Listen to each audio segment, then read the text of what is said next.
down here. Look. New spring grass.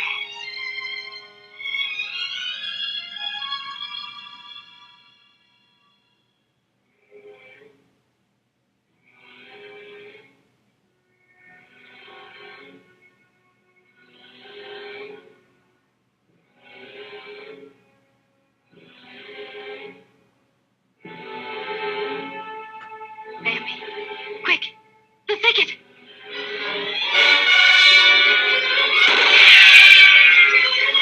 Faster, faster, Bambi.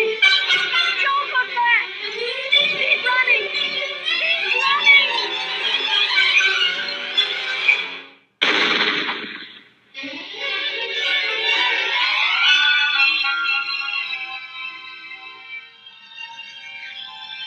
We made it.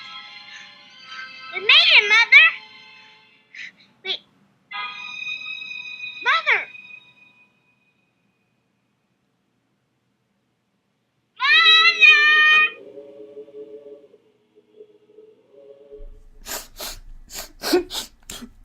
Oh, hey guys. Sorry, just a sec. Let me see if I can get it together here. That scene it makes me so sad. I mean, why did Bambi's mom have to die? I mean, how could God let that happen? All right, welcome back to Philosophy 101 Online. This is the first lecture of the next module, Module 4, on the problem of evil, or the argument from evil. The argument from evil is probably the number one argument for atheism out there. Find yourself an atheist, ask them why they don't believe in God, and you're almost certain to get the problem of evil, or the argument from evil, as one of their first responses. The basic idea behind the argument is very simple.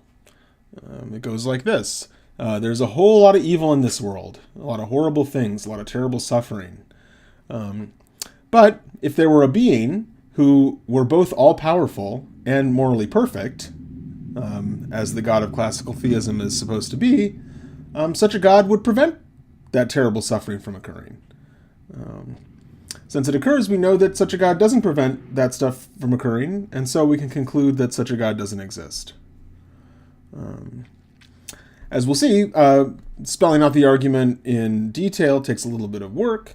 The most obvious form of it doesn't actually succeed.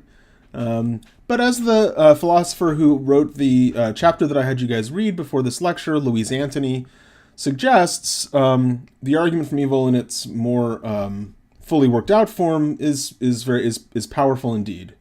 It's an argument that has been given over many centuries by a lot of different people, and serious theists have all acknowledged the power of this argument, and it has prompted them to do a lot of very interesting and soul-searching philosophy to try to find adequate means to respond to it.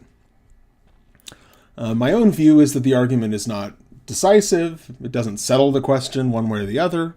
I think that theists have plenty of things that they can say in response to the argument from evil, but I think on the face of it, it's a very strong, very good argument indeed. Certainly enough to counter the arguments for the existence of God that we find on the theistic side of the equation. So in this lecture, we're going to discuss the sort of original form of the argument from evil, which nowadays philosophers call the logical argument from evil. And what they really mean by the word logical here is demonstrative. This is an argument which is attempting to be a proof of God's non-existence. For reasons that Antony points out and that we'll discuss, the logical argument doesn't really work, and it's widely agreed upon by philosophers of religion today, on both sides of the question about whether or not God exists, that the logical argument it's broken beyond repair. In the next lecture, we'll talk about a fixed up version of the argument. And that version of the argument, Antony claims, and I think with good reason, is very persuasive indeed. I still think there are things that a theist can say in response to the argument that we'll discuss in the next lecture, but we'll leave that until we get to it. Okay, so before we start, it's worth being a little bit more clear about the kind of phenomenon that we're talking about when we use the word evil. There's a lot of different versions of the argument, and one way that you can distinguish different versions of the argument is by what kind of evil stuff it focuses on. Antony makes her version of the argument all about suffering, and I think that's a very good way to get an intuitive grasp on the nature of the problem. Suffering is hard to define, but there are a lot of examples that we all will agree are examples of suffering. Some that she gives are, she gives examples of physical pain, including pain caused by injury and disease. You can think of the pain of severe cancer, or of cerebral palsy, or multiple sclerosis. There are all kinds of serious diseases that involve a lot of physical pain. Physical injuries, the kind of injury that you might sustain in a car accident, or if you fell off of a hiking trail, or got injured in a sports game or something. A lot of suffering brought on by injury. But as Antony points out, there's also there's plenty of suffering that is brought about even by normal biological functioning in human beings and in other animals. And the examples that she gives are the examples of menstruation and childbirth, both of which, the latter in particular, are quite painful, cause a lot of suffering for people all over the world. So even in the absence of injury and disease, there's a lot of physical suffering that human beings have to endure, and not to mention other animals. But we're going to primarily be focused in this discussion on human suffering, although the argument, I think, is even stronger when you also expand it to include the suffering of animals. In addition to physical pain, there's what we might call emotional suffering. Antony lists a couple of emotions that I think are, intrinsically involved in suffering. She says terror, sadness, and confusion. And you can imagine all the various kinds of circumstances that people find themselves in which they experience those emotions. Then there are somewhat more complex psychological and emotional states that involve suffering. Examples that Antony gives include dread, hopelessness, anxiety, depression, and loss. If you've experienced anxiety or depression, you're probably quite familiar from the inside about the nature of the suffering that can involve. Even if you haven't experienced those conditions in a kind of chronic sense, if you've lost a loved one, or if you've ever felt the sort of sense that your life was meaningless, you've also experienced some fairly severe psychological suffering. And finally, the last example that she mentions is the suffering involved in loneliness. It's a pervasive problem in the modern world. Many people are very lonely. They deeply desire to have some kind of connection with other people, and for whatever reason, they're unable to get it. It's a very, very, very, that could be a very dark feeling.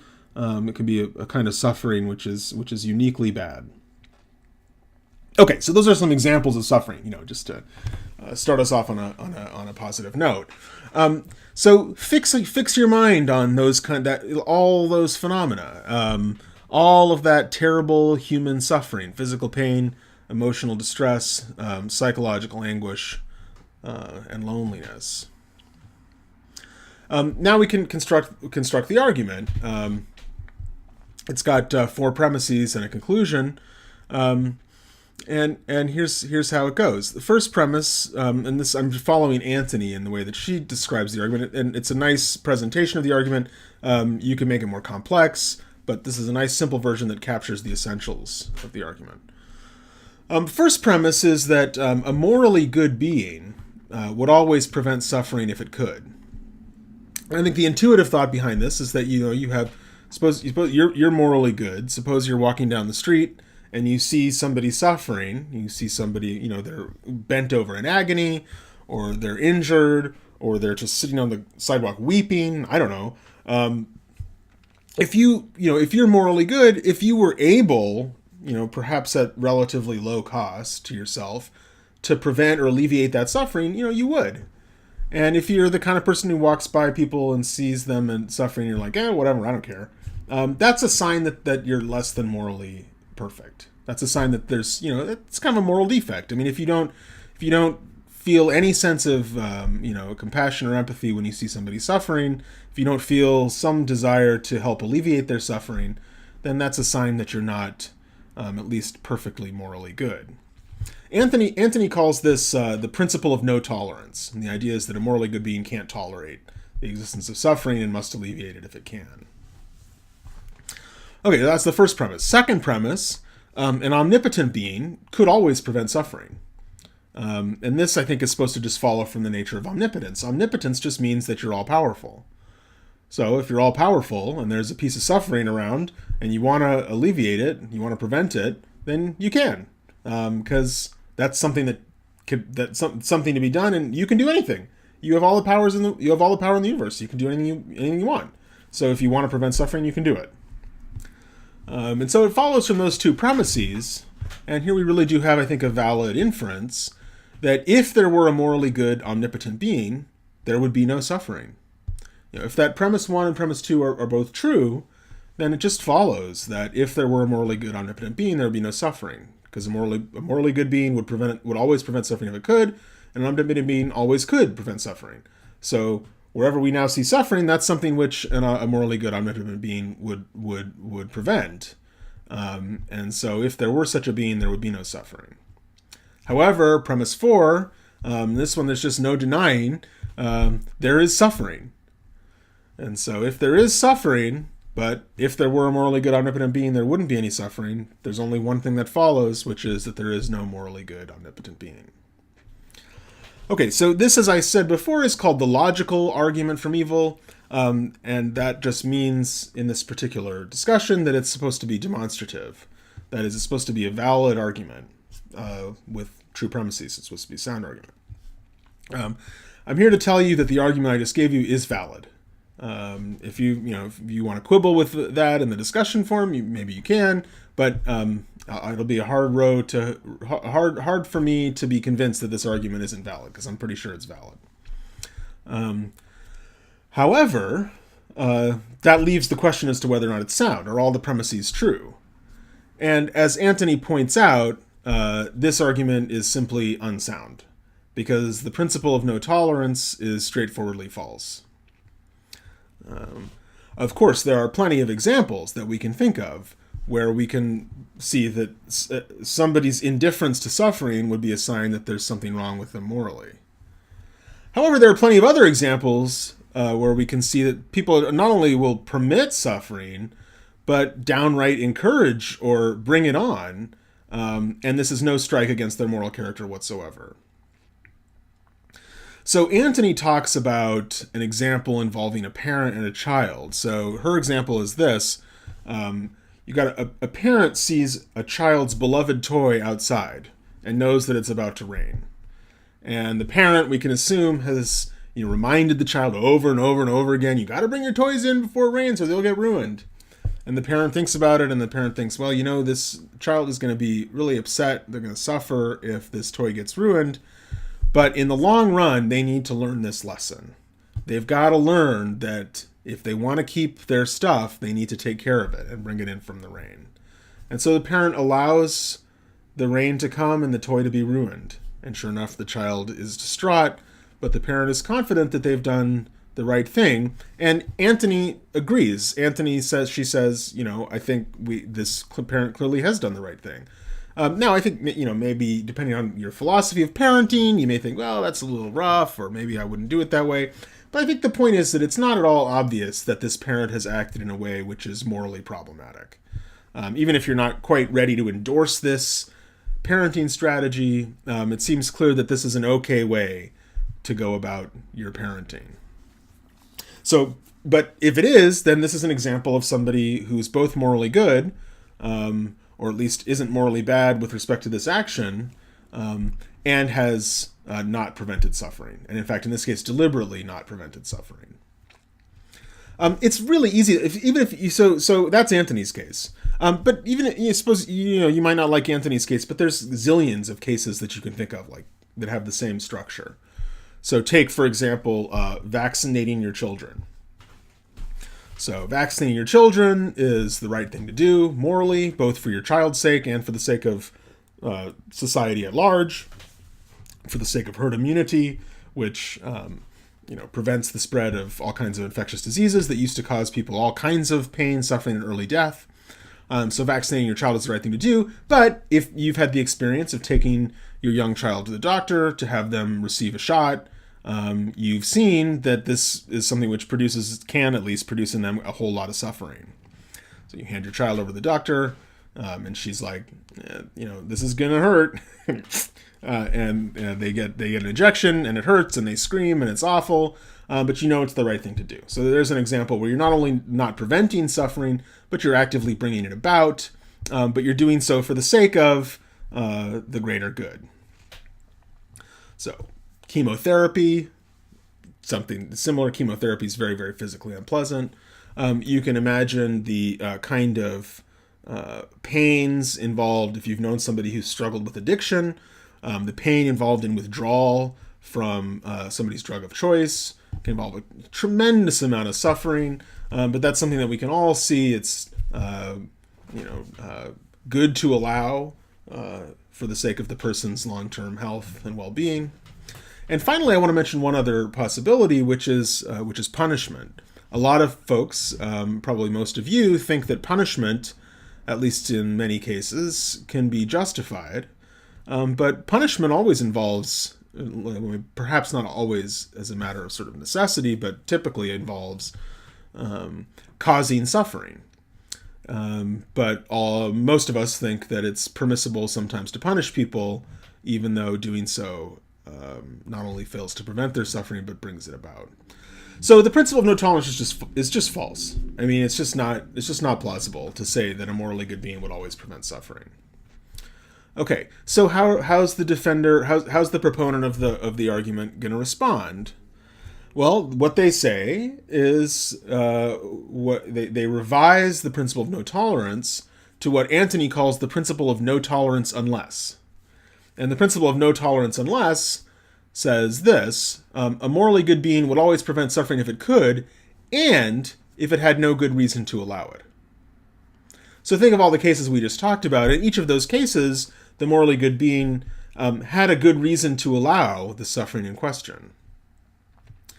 The cases that I talked about before when I was introducing the principle, like walking down the street and seeing somebody, weeping on the ground and not caring about it, those are cases where presumably you don't have a good reason to allow the person to suffer.